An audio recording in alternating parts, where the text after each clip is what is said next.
There was once a man named Lycon, a traveler of the inner world.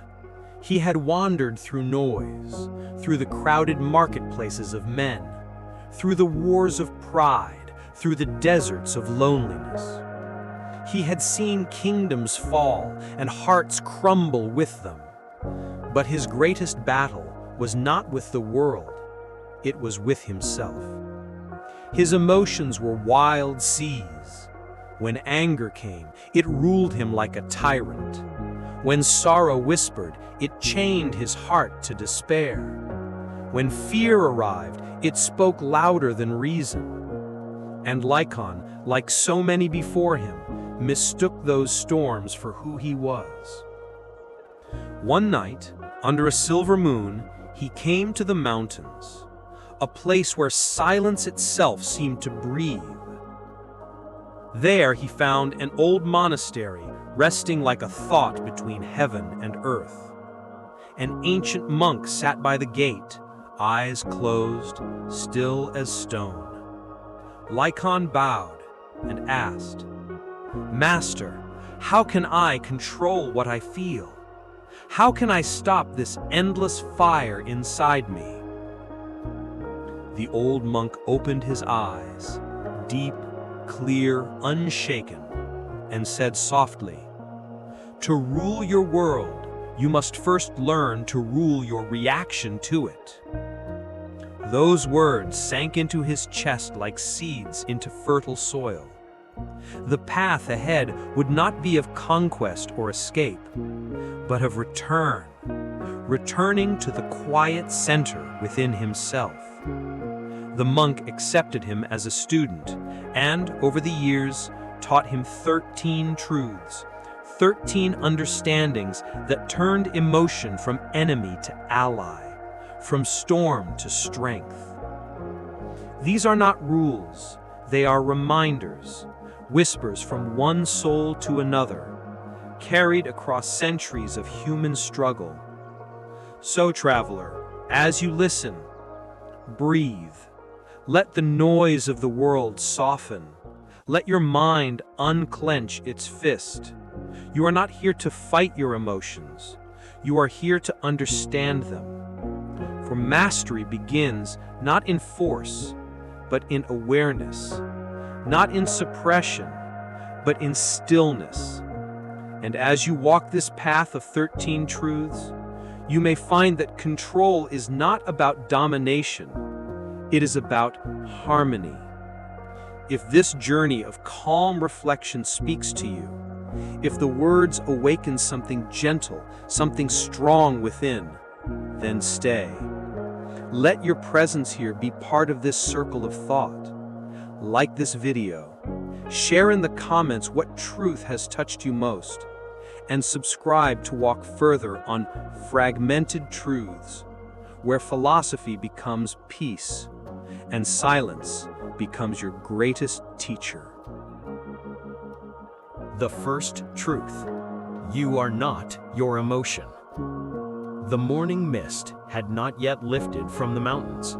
The monastery bells had not yet rung, and yet Lycon was already awake, seated upon the cold stone floor, eyes closed, waiting for the master's voice. The monk approached quietly, his steps as soft as breath. He carried no books, no scrolls, only silence. And in that silence, Lycon felt both peace and discomfort, for the mind of a restless man cannot stand the company of stillness for long. "Master," he finally spoke, "my thoughts are loud. My heart pulls me in every direction. How can I control it? How can I silence this chaos?" The master smiled gently. He took a stick and drew a circle in the dust. Inside it, he drew lines and swirls, some straight, some storm-like. "This," he said, pointing to the circle, "is you. These lines, anger, fear, sadness, pride, are what pass through you. Tell me, are you the lines or are you the circle?" Lycon looked closely. "The circle," he said. "The lines come and go." The master nodded. "Then why do you mistake the passing storms for yourself? You say, 'I am angry,' as if the anger were your name. You say, 'I am sad,' as if sorrow were your identity. But emotions are only weather, and you, my student, are the sky that holds them." Lycon's eyes widened slightly. The metaphor unfolded inside him like sunlight touching snow. The master continued, "To believe you are your emotion is to become its prisoner. To see emotion as something passing through you is to remain free." He gestured toward the mountains beyond the monastery. "The clouds come and go. The wind changes. But the mountain, it remains unmoved." That day, Lycon began to observe himself. He watched the flicker of irritation when a task felt dull. He noticed the quick heat of pride when others praised him. He watched his emotions rise and fall like tides, but he did not follow them. It was not easy. His mind wanted to cling, to label, to judge. But each time he caught himself lost in a feeling, he whispered quietly, "I am the sky, not the storm." Days became weeks. The habit of awareness deepened. He began to notice a space, a silent gap between his feeling and his response. And in that space, he found freedom. Freedom not from emotion, but from identifying with it. The master said to him one evening as they watched the sunset bleed into gold, "When you learn that you are not your anger, anger loses its control. When you see that you are not your fear, fear loses its teeth. You cannot stop the ocean from moving, but you can learn to stand calmly upon its shore." Lycon bowed deeply. He understood that mastery begins not by fighting emotion, but by remembering who he truly is beneath it, a vast, steady consciousness untouched by the temporary winds of reaction. And so, the first truth took root in his soul. You are not your emotion, you are the awareness that watches it pass. When the next storm of feeling comes into your life, pause, breathe. Do not say, "I am angry." Say instead, "Anger is visiting me." Watch it arrive, watch it move through you, and watch it go. For the one who watches is always free. The second truth. Pain is not an enemy. The sun was low on the horizon when the lesson began. Its light poured through the monastery's stone windows, painting the air with quiet fire. Lycon was tending to the garden. The earth was cold beneath his fingers, and the roots were stubborn. In his effort to pull one free, a thorn from a nearby bush pierced his hand. He hissed in pain, instinctively angry. He wanted to curse the thorn, to throw the plant away. The master, who had been silently sweeping nearby, looked up and said gently, "Would you be angry at the thorn for being sharp?" Lycon paused, surprised. "But it hurt me," he said. The monk smiled softly. "It hurt you, yes, but it was only being what it is, a thorn. You were hurt because you did not expect its nature." The words lingered in the air. The master set aside his broom and walked over. He looked at Lycon's bleeding hand, and then at the soil around them, the thorns, the roots, the broken leaves. "Pain," he said, "is like the thorn. It does not come to destroy you, but to remind you, to awaken your awareness. It shows you where you are too attached, too fragile, or too unaware. He took Lycon's hand gently, washing it in a small basin. "Look," he continued, "the thorn teaches you to be more careful, to see more clearly, to act with mindfulness instead of hurry. In this way, even pain is your teacher." Lycon watched the blood swirl faintly in the water, and he began to understand. The master said, "Most people waste their suffering. They curse it, hide it, drown in it, instead of listening to what it's trying to say." That evening, Lycon sat by the quiet lake behind the monastery. He watched ripples spread and fade across the surface, and he thought about the pain he had known, the loss of his brother, the betrayal of a friend, the countless moments when the world had wounded him. Each memory came like a shadow, and for the first time, he did not push them away. He sat with them. He breathed through them. He began to see that behind every pain, there had been a lesson: to detach, to grow stronger, to move with grace. Pain was not a curse, it was a messenger. And sometimes the message was simple: you are still alive. As the night deepened, the master joined him. The air was cool, the moon calm and silver. The monk said quietly, "The wise do not run from pain, Lycon. They walk through it, slowly, consciously, and on the other side, they find wisdom waiting."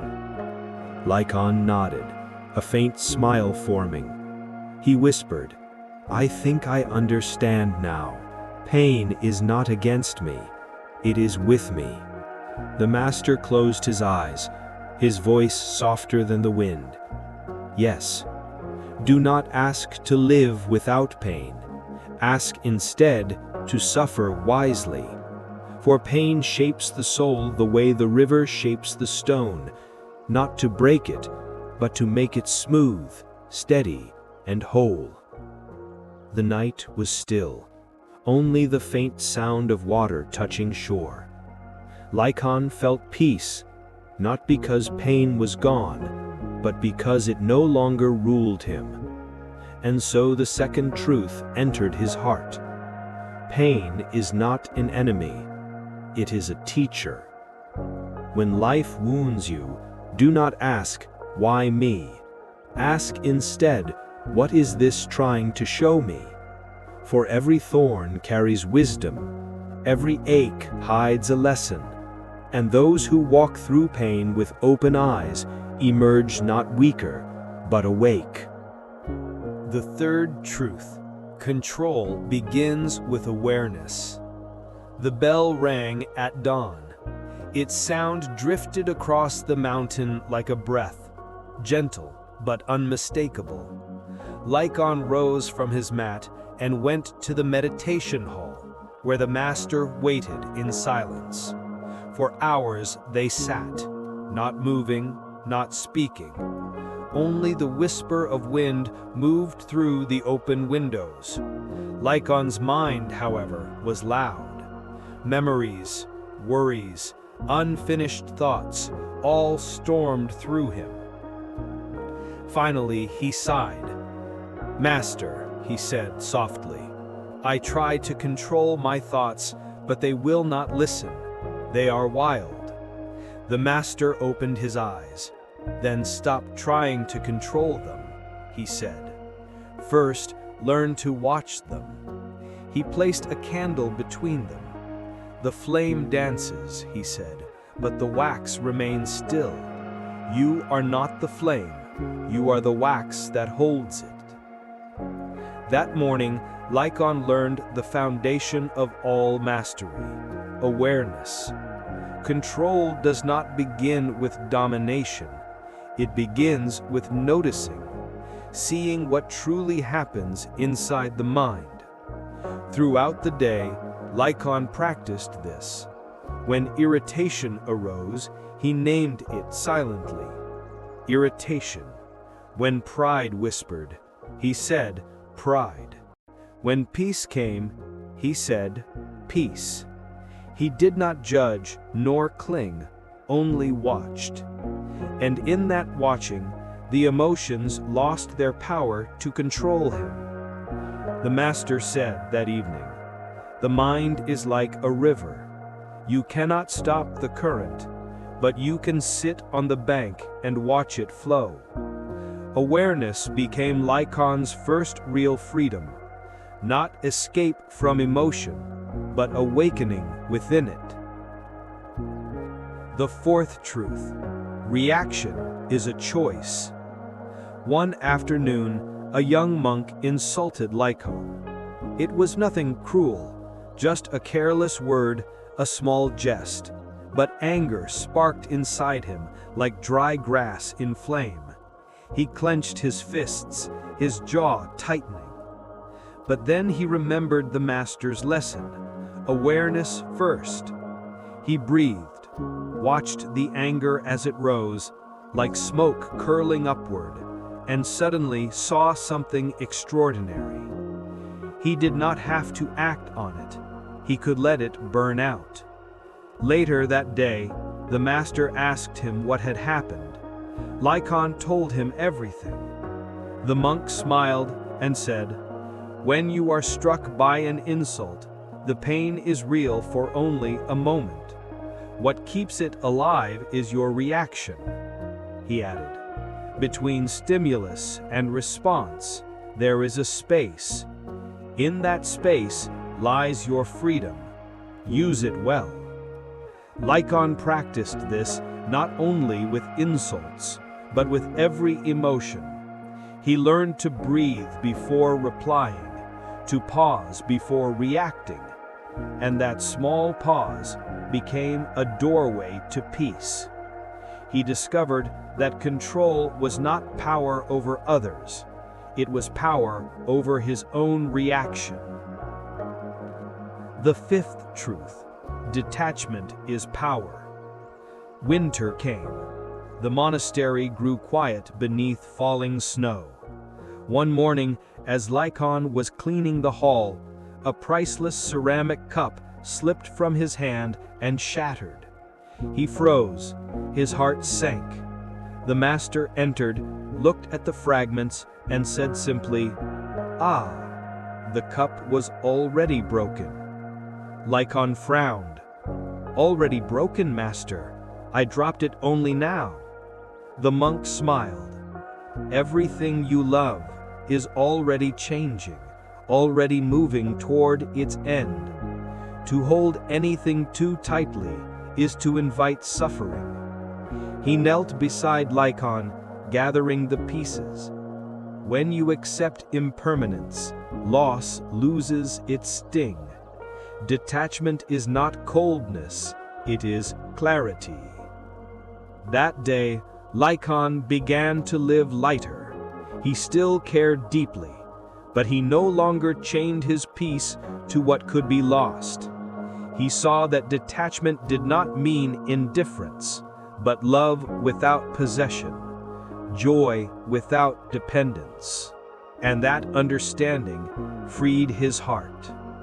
The sixth truth: the world is neutral. Spring returned. The mountain breathed again, streams melting, blossoms rising. One day, a flood swept through the lower fields, destroying much of the crops. Some monks wept in despair. Others cursed fate. Lycon watched quietly. Then, without words, he began helping to rebuild the damaged terraces. The master joined him. As they worked, he asked, "Tell me, Lycon, is this event good or bad?" Lycon paused. "It is simply what it is." The master smiled. "Exactly. The world itself is neutral. It is the mind that paints it with meaning." He continued, "When you see events without judgment, you stop being tossed by every rise and fall of circumstance." Lycon felt something shift inside him, a calm acceptance of life as it unfolds. He no longer saw fortune and misfortune, only lessons wrapped in different forms. The world did not change. His perception did. The seventh truth: the mind creates suffering. One night, Lycon lay awake.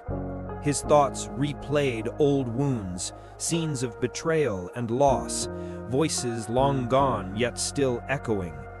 He felt the pain again, though nothing had truly happened. The master entered quietly and said, "Your suffering is not in the memory, but in your attachment to it." He drew a line in the dust. When you relive pain in your mind, you bleed from a wound that no longer exists. Lycon realized then that most suffering is born not from life itself, but from the stories we tell about life. When he learned to stop feeding those stories, when he learned to simply let thoughts pass, peace began to return. He understood. The world outside may wound us once, but the mind can wound us 1,000 times if we do not watch it carefully. The eighth truth: delay the response. The following morning, the master handed Lycon a cup of hot tea. "Drink slowly," he said. Lycon took a sip too soon. The tea burned his tongue. The master chuckled. "You see, even in small things, haste leads to pain." Then, looking at him more seriously, "The wise delay their reaction. They wait until emotion settles. For decisions made in anger are weapons turned inward." Lycon took this lesson deeply to heart. He began to practice the pause, 10 breaths before speaking, a quiet walk before replying, a night's rest before making big choices, and he found that most problems dissolved before his answer ever arrived. Patience became his unseen strength. Because when you delay your reaction, you give wisdom time to speak. The ninth truth: speak less, mean more. Days passed in calm rhythm. One afternoon, Lycon overheard 2 monks arguing. Their words struck like arrows, wounding both. Later, he told the master, "Why do words hurt so deeply, master?" The old monk replied, "Because words are not air, they are energy. Every syllable you speak carries weight." He leaned closer and whispered, "Your voice should be like medicine, used only when it heals." From then on, Lycon began to speak little. When he did, he chose each word carefully, letting silence carry the rest. He noticed something miraculous. People began to listen more deeply. His words, fewer and slower, now carried truth instead of noise. He learned that stillness behind speech makes speech sacred. The 10th truth: expect nothing, appreciate everything. The season turned again. Rain whispered against the roof. Lycon sat watching it fall, feeling gratitude for the simple sound. The master joined him. "You seem peaceful today," he said. Lycon smiled.